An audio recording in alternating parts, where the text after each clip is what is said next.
Hello दोस्तों, aphorism 13 की प्रस्तुति इस प्रकार है। Aphorism 13। In disease separate from living organism, therefore disease considered as it is by the allopathist as a thing separate from the living whole, from the organism and its animating vital force, and hidden in the interior, be it of ever so subtle a character, is an absurdity that could only be imagined by minds of a materialistic stamp, and has for thousands of years given to the prevailing system of medicine all those pernicious impulses that have made it a truly mischievous non-healing art। सूत्र 13। शरीर, जीवनी शक्ति और रोग का पारस्परिक संबंध। Allopathic चिकित्सक यह समझते हैं कि रोगों का शरीर की जीवनी शक्ति से कोई संबंध नहीं है और रोग शरीर के किसी अंग में छिपे रहते हैं तथा अनुकूल परिस्थितियां पाकर उभर आते हैं। यह मान्यता नितांत भ्रमपूर्ण है तथा भौतिकवादी विचारधारा और दृष्टिकोण को प्रकट करती है। इस विषय पर कोई भी बहस तर्कसंगत नहीं हो सकती।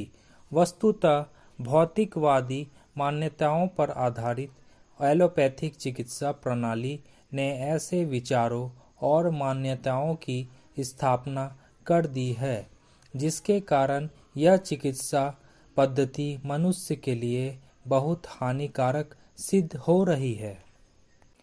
इसकी टिप्पणी इस प्रकार है। एलोपैथिक चिकित्सा पद्धति में विश्वास करने वालों लोगों की यह दृढ़ मान्यता है कि सभी रोग किसी न किसी विषाणु या जीवाणु द्वारा उत्पन्न किए जाते हैं, जो रोग बीज के रूप में शरीर के किसी न किसी अंग में मौजूद रहते हैं, परंतु इस बात पर विश्वास नहीं किया जा सकता।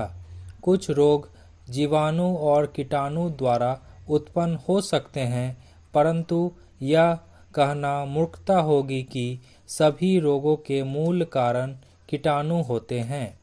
होम्योपैथिक चिकित्सा प्रणाली के अनुसार जीवनी शक्ति पर रोगों के आक्रमण तभी होते हैं जब स्वास्थ्य संबंधी नियमों का उल्लंघन करने और असंयमित जीवन व्यतीत करने के कारण वह दुर्बल और छिन्न होने लगती है। होम्योपैथिक चिकित्सा प्रणाली शरीर में कीटाणु की मौजूदगी को रोग उत्पत्ति के कारण के रूप में नहीं अपितु लक्षण के रूप में स्वीकार करती है और यही मानती है कि कोई भी कीटाणु एक स्वस्थ व्यक्ति को रुग्ण बनाने की क्षमता नहीं रखता, बशर्ते उसकी जीवनी शक्ति पूर्ण शक्ति संपन्न और सबल हो। धन्यवाद। अगर आपको एफोरिज्म 13 की प्रस्तुति अच्छी लगी हो तो चैनल को लाइक, शेयर और सब्सक्राइब अवश्य करें। साथ ही उचित कमेंट करें।